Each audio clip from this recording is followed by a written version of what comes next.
Nós estamos lendo do Srimad Bhagavatam, com tradução e comentários, por sua divina graça, A.C. Bhaktivedanta Swami Prabhupada.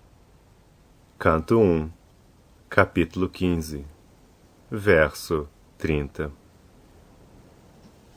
Por causa dos passatempos e atividades do Senhor, e devido à sua ausência, parecia que Arjuna esquecera as instruções deixadas pela personalidade de Deus. Mas, de fato, esse não era o caso. E, novamente, ele tornou-se senhor de seus sentidos.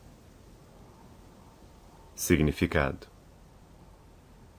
uma alma condicionada envolve-se em suas atividades fruitivas, por força do tempo eterno. Mas o Senhor Supremo, ao encarnar sobre a terra, não é influenciado por Kala, ou a concepção material de passado, presente e futuro. As atividades do Senhor são eternas e são manifestações de sua Atma Maya, ou potência interna. Todos os passatempos ou atividades do Senhor são de natureza espiritual, mas para os leigos eles parecem estar ao mesmo nível das atividades materiais.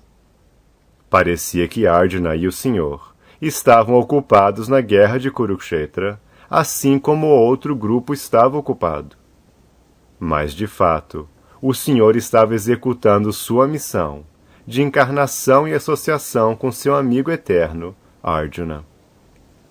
Portanto, essas atividades aparentemente materiais de Arjuna não o afastaram de sua posição transcendental, mas, ao contrário, reviveram sua consciência das canções do Senhor, como ele as cantara pessoalmente. Esse reviver de consciência é garantido pelo Senhor no Bhagavad Gita 18.65, da seguinte maneira: Manmanabhava madbhakto madhyajimam namaskuru mam vaishyasi satyam te pratijane priyosime. Devemos pensar sempre no Senhor. A mente não deve esquecê-lo. Devemos tornar-nos devotos do Senhor e oferecer-lhe reverências. Alguém que vive deste modo torna-se, sem dúvida, dotado de todas as bênçãos do Senhor, alcançando o abrigo de seus pés de lótus. Não há nada que duvidar desta verdade eterna. Por Arjuna ser seu amigo confidencial, o segredo foi-lhe revelado. Arjuna não tinha desejo de lutar com seus parentes, mas ele lutou para cumprir a missão do Senhor. Ele sempre estava ocupado unicamente na execução da missão dele, e, portanto, após a partida do Senhor, ele permaneceu na mesma posição transcendental, muito embora parecesse que ele esquecera todas as instruções do Bhagavad Gita. Deve-se, portanto, ajustar as atividades da vida ao ritmo da missão do Senhor. E, por fazê-lo, garante-se o regresso ao lar, de volta ao Supremo. Essa é a perfeição máxima da vida. Verso 31. Porque ele possuía cabedal espiritual, as dúvidas da dualidade foram completamente cortadas. Assim, ele se livrou dos três modos da natureza material e situou-se em transcendência. Não havia mais nenhuma possibilidade de ele se enredar em nascimentos e mortes, pois estava livre da forma material. Significado: as dúvidas da dualidade começam a partir da falsa concepção do corpo material, que é aceito como eu por pessoas menos inteligentes. A parte mais tola de nossa ignorância consiste em identificar este corpo material como eu. Tudo que tem relação com o corpo é ignorantemente aceito como nossa propriedade. As dúvidas, devidas às falsas concepções de eu e meu, Em outras palavras, meu corpo, meus parentes, minha propriedade, minha esposa, meus filhos, minha riqueza, meu país, minha comunidade e centenas e milhares de contemplações ilusórias semelhantes desnorteiam a alma condicionada. Por assimilar as instruções do Bhagavad Gita, uma pessoa se liberta com toda certeza desse desnorteamento, porque o conhecimento real é o conhecimento de que a personalidade de Deus, Vasudeva, Senhor Krishna, é tudo, incluindo o nosso próprio eu. Tudo é parte integrante da manifestação de sua potência. A potência e o potente não são diferentes. Desse modo, a concepção de dualidade é imediatamente mitigada pela obtenção de conhecimento perfeito. Logo que Arjuna aceitou a instrução do Bhagavad Gita, hábil como era, pôde imediatamente erradicar a concepção material do Senhor Krishna, seu amigo eterno. Ele pôde compreender que o Senhor ainda estava presente diante dele, através de sua instrução, de sua forma, de seus passatempos, de suas qualidades e de todas as outras coisas relacionadas a ele. Ele pôde compreender que o Senhor Krishna, seu amigo, ainda estava presente diante dele, através de sua presença transcendental, em diferentes energias não duais. E havia possibilidade de alcançar a companhia do Senhor, através de outra mudança de corpo, sob a influência do tempo e espaço. Com a aquisição de conhecimento absoluto, uma pessoa pode estar constantemente na companhia do Senhor, mesmo na vida atual, simplesmente por ouvir, cantar, pensar no Senhor Supremo e adorá-lo. Podemos vê-lo, podemos sentir sua presença, mesmo na vida atual, simplesmente por entender o Senhor, Advaya Jnana, ou o Senhor Absoluto, através do processo do serviço devocional, que começa com ouvir sobre ele. O Senhor Chaitanya diz que simplesmente por cantar o santo nome do Senhor, podemos imediatamente limpar a poeira sobre o espelho da consciência pura. E tão logo a poeira seja removida, livramo-nos imediatamente de todas as condições materiais.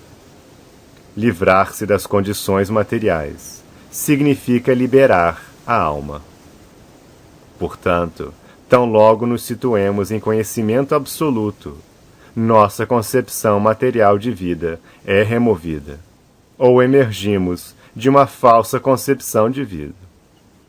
Assim, a função da alma pura é revivida em compreensão espiritual. Essa compreensão prática do ser vivo torna-se possível devido à sua libertação da reação dos três modos da natureza material, a saber, bondade, paixão e ignorância. Pela graça do Senhor, um devoto puro é imediatamente elevado ao lugar do absoluto, e não há possibilidade de o devoto tornar-se outra vez materialmente enredado na vida condicionada. Uma pessoa não é capaz de sentir a presença do Senhor em todas as circunstâncias, até que esteja dotada da necessária visão transcendental, que se torna possível através do serviço devocional prescrito nas Escrituras reveladas. Arjuna muito tinha atingido esse estágio, no campo de batalha de Kurukshetra. E quando aparentemente sentiu a ausência do Senhor, ele imediatamente refugiou-se nas instruções do Bhagavad Gita, e assim foi novamente colocado em sua posição original. Essa é a posição de Vishoka, ou a fase de quem está livre de todo pesar e ansiedades. Verso 32.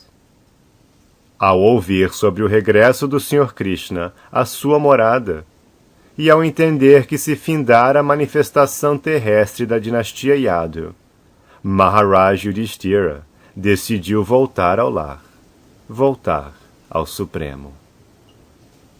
Significado: Maharaj Yudhishthira também voltou sua atenção para as instruções do Bhagavad Gita, após ouvir sobre a partida do Senhor, longe da vista das pessoas terrestres. Ele começou a deliberar sobre a maneira do aparecimento e desaparecimento do Senhor. A missão do aparecimento e desaparecimento do Senhor no universo mortal é completamente dependente de sua vontade suprema. Ele não é forçado por alguma energia superior a aparecer ou desaparecer. Ao contrário dos seres vivos, que aparecem e desaparecem por serem forçados pelas leis da natureza. Sempre que o Senhor queira, ele pode aparecer de qualquer parte, em toda parte, sem perturbar seu aparecimento e desaparecimento em qualquer outro lugar. Ele é como o Sol. O Sol aparece e desaparece por sua própria conta em qualquer lugar, sem perturbar sua presença em outros lugares. O Sol aparece de manhã na Índia, sem desaparecer do hemisfério ocidental. O Sol está presente em todo e qualquer lugar, em todo o sistema solar. Mas parece que, num lugar particular, o Sol aparece de manhã e também desaparece em algum momento fixo à tarde. Se mesmo a limitação de tempo do Sol não é de nenhum interesse, o que falar então do Senhor Supremo, que é o Criador e controlador do Sol? Portanto, no Bhagavad Gita, afirma-se que qualquer pessoa que, de fato, compreenda o aparecimento e desaparecimento transcendentais do Senhor, através de sua energia inconcebível, libera-se das leis de nascimento e morte, e situa-se no céu espiritual eterno, onde estão os planetas Vaikunta. Ali, tais pessoas liberadas podem viver eternamente sem as dores de nascimento, morte, velhice e doença.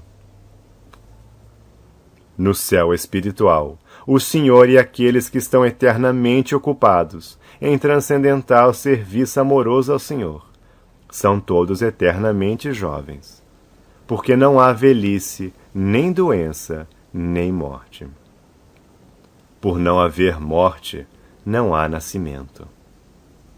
Conclui-se, portanto, que simplesmente por entender de verdade o aparecimento e desaparecimento do Senhor, uma pessoa pode alcançar o estágio perfectivo de vida eterna. Portanto, Maharaj Yudhishthira também começou a levar em consideração sua volta ao Supremo. O Senhor aparece sobre a Terra ou qualquer outro planeta mortal, juntamente com seus associados, que vivem eternamente com ele. E os membros da família Yadu, que estavam ocupados em suplementar os passatempos do Senhor, não são outros, além de seus associados eternos. E assim também o eram Maharaj Yudhishthira e seus irmãos e mãe, etc. Uma vez que o aparecimento e desaparecimento do Senhor e seus associados eternos são transcendentais, não devemos nos deixar confundir pelos aspectos externos do aparecimento e desaparecimento. Verso 33. Kunti, após ouvir exaustivamente Arjuna falando do fim da dinastia Yadu e do desaparecimento do Sr. Krishna, ocupou-se no serviço devocional à transcendental personalidade de Deus, com plena atenção, e assim libertou-se do curso da existência material. Significado: o pôr do sol não significa o fim do sol. ele significa que o Sol está fora de nossa visão. Analogamente, o fim da missão do Senhor, em um planeta ou universo particular, significa apenas que ele está fora de nossa visão. O fim da dinastia Yadu também não significa que ela foi aniquilada. Ela desaparece juntamente com o Senhor, para longe de nossa visão. Assim como Maharaj Yudhishthira desejou preparar-se para voltar ao Supremo, da mesma forma, Kunti o decidiu, e assim ela ocupou-se plenamente no transcendental serviço amoroso ao Senhor, que nos garante o passaporte para voltar ao Supremo, após abandonar este presente corpo material. O começo do serviço devocional ao Senhor é o começo da espiritualização do corpo atual, e assim um devoto imaculado do Senhor perde todo o contato material com o corpo presente. A morada do Senhor não é um mito, como pensam os descrentes ou as pessoas ignorantes. Mas não se pode chegar ali simplesmente por meios materiais, como um Sputnik ou cápsula espacial. Mas podemos certamente chegar ali, após deixar este corpo atual, e devemos preparar-nos para voltar ao Supremo, através da prática do serviço devocional. Isso garante o passaporte para voltar ao Supremo, e Kunti o adotou. Verso 34. O Supremo não nascido, o Senhor Shri Krishna, fez com que os membros da dinastia Yadu abandonassem seus corpos, e assim ele aliviou a carga do mundo. Essa ação foi como retirar um espinho com outro espinho, embora ambos sejam a mesma coisa para o controlador. Significado: Srila Vishwanatha Chakravarti Thakur sugere que os rishis como Shaunaka e outros que estavam ouvindo o Srimad Bhagavatam da parte de Sutta Goswami em Naimisharanya não ficaram felizes de ouvir sobre a morte dos Yadus na loucura da embriaguez. Para aliviá-los desta agonia mental, Sutta Goswami assegurou-lhes que o Senhor fez com que os membros da dinastia Yadu abandonassem seus corpos, pelos quais eles tinham que remover a carga do mundo. O Senhor e seus associados eternos apareceram sobre a terra para auxiliar os semideuses administrativos a erradicar a carga do mundo. Portanto, ele chamou alguns dos semideuses confidenciais para aparecerem na família Yadu e servi-lo em sua grande missão. Depois que a missão estava cumprida, os semideuses, pela vontade do Senhor, desvencilharam-se de seus corpos, lutando entre si na loucura da embriaguez. Os semideuses estão habituados a tomar a bebida somarasa, e, portanto, o beber de vinho e a intoxicação não são desconhecidos para eles.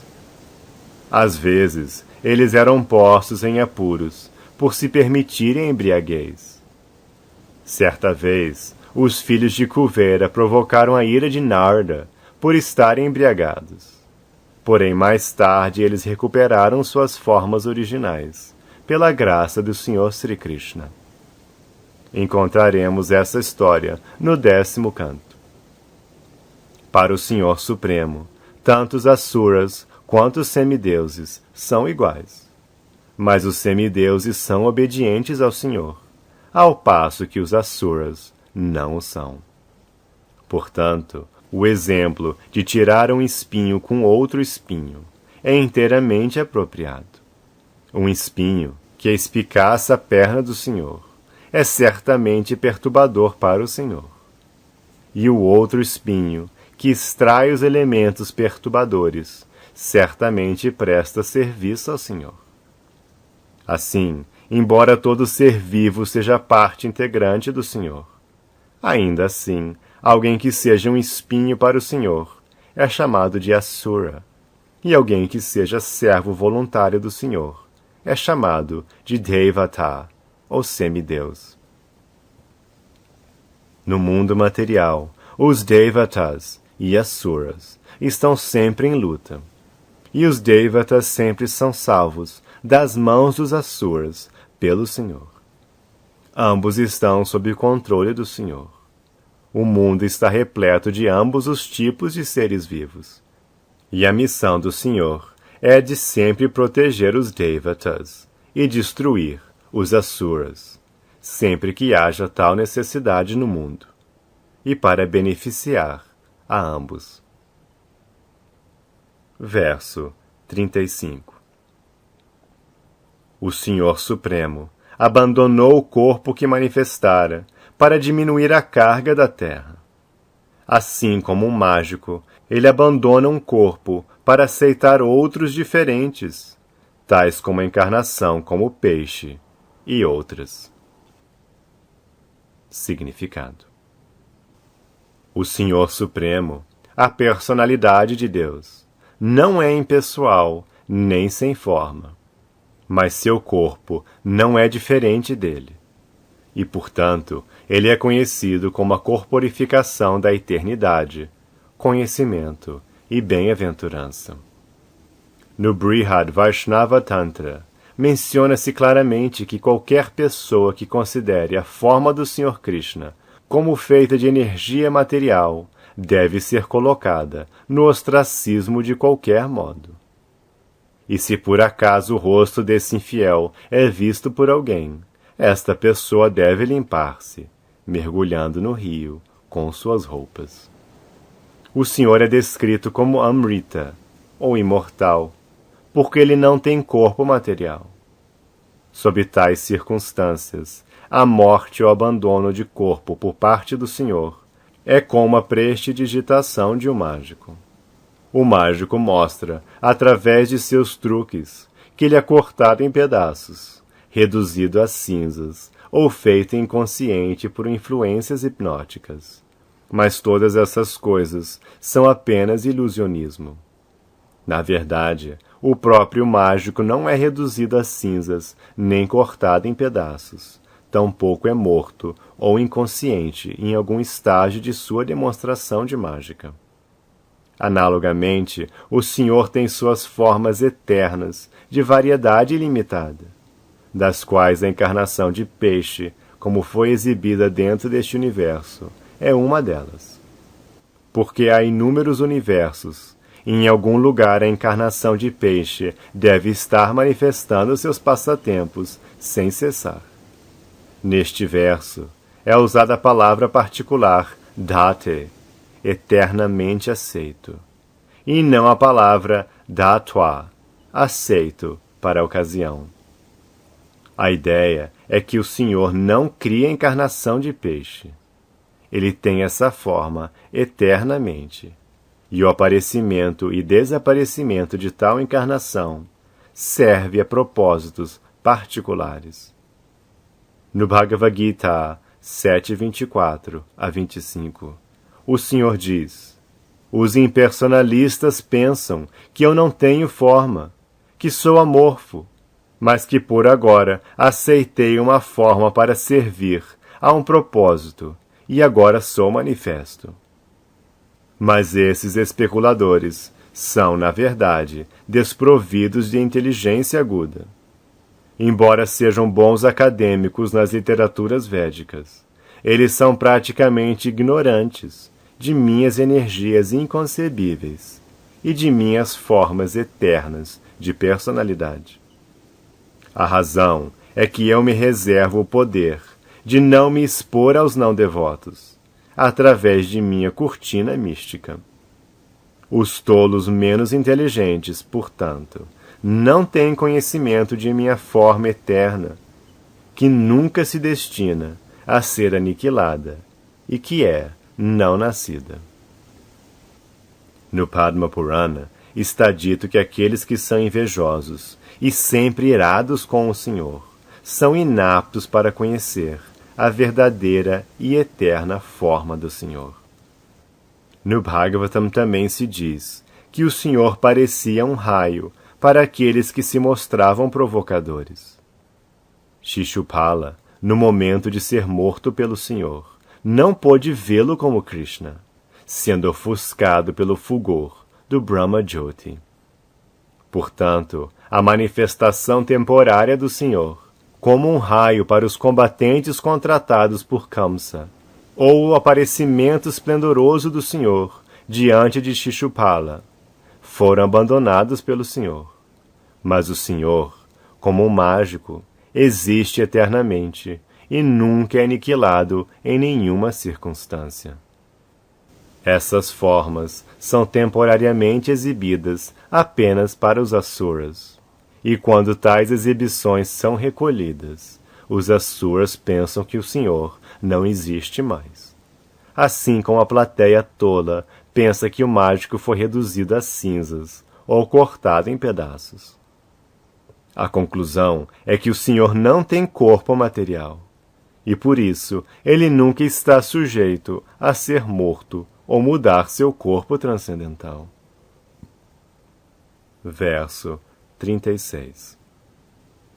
Quando a personalidade de Deus, o Senhor Krishna, deixou este planeta Terra com sua própria forma, desde aquele mesmo dia, Kali, que já havia aparecido parcialmente, manifestou-se plenamente, para criar condições inauspiciosas para aqueles que são dotados de pobre fundo de conhecimento. Significado: a influência de Kali pode impor-se somente àqueles que não estão plenamente desenvolvidos em consciência de Deus. Pode-se neutralizar os efeitos de Kali, mantendo-se inteiramente sob o cuidado supremo da personalidade de Deus. A era de Kali sucedeu logo após a guerra de Kurukshetra, mas não pôde exercer sua influência por causa da presença do Senhor. O Senhor, contudo, deixou este planeta Terra em seu próprio corpo transcendental. E logo que ele partiu, os sintomas da Kali Yuga, como foram previstos por Maharaj Yudhishthira, antes da chegada de Arjuna de Dwaraka, começaram a manifestar-se, e Maharaj Yudhishthira conjecturou corretamente sobre a partida do Senhor da Terra. Como já explicamos, o Senhor retirou-se de nossa vista, assim como o Sol, quando se põe, fica fora de nosso campo visual. Verso 37. Maharaj Yudhishthira foi inteligente o bastante para entender a influência da era de Kali, caracterizada pelo aumento de avareza, falsidade, fraude e violência em toda a capital, no Estado, no lar e entre indivíduos. Assim, sabiamente, ele preparou-se para deixar o lar e vestiu-se de acordo. Significado: a era atual é influenciada pelas qualidades específicas de Kali. Desde os dias da guerra de Kurukshetra, há cerca de 5.000 anos atrás, a influência da era de Kali começou a manifestar-se, e a partir de escrituras autênticas, aprende-se que a era de Kali ainda há de perdurar por mais 427.000 anos. Os sintomas de Kali Yuga, como mencionados acima, a saber, a avareza, falsidade, diplomacia, fraudulência, despotismo, violência e todas coisas semelhantes, já estão em voga, e ninguém pode imaginar o que vai acontecer gradualmente, com o posterior aumento da influência de Kali, até o dia da aniquilação. Já ficamos sabendo que a influência da era de Kali destina-se ao homem ateu, dito civilizado. Aqueles que estão sob a proteção do Senhor nada têm a temer desta era horrível. Maharaj Yudhishthira era um grande devoto do Senhor, e não havia necessidade de se atemorizar pela era de Kali. Mas ele preferiu retirar-se da vida doméstica ativa e preparar-se para voltar ao lar, voltar ao Supremo. Os Pandavas são companheiros eternos do Senhor, e portanto estão mais interessados na companhia do Senhor que em qualquer outra coisa. Além disso, sendo um rei ideal, Maharaj Yudhishthira queria retirar-se simplesmente para estabelecer um exemplo para os outros. Tão logo haja algum jovem para cuidar dos afazeres domésticos, a pessoa deve imediatamente retirar-se da vida familiar, para elevar-se à compreensão espiritual. Não devemos apodrecer no poço escuro da vida doméstica até sermos arrastados pela vontade de Yamaraj. Os políticos modernos devem aprender a lição de Maharaj Yudhishthira sobre a retirada voluntária da vida ativa e devem dar vez à geração mais jovem. Também os velhos cavaleiros retirados devem aprender as lições dele e deixar o lar para buscar a compreensão espiritual, antes que sejam arrastados à força ao encontro da morte.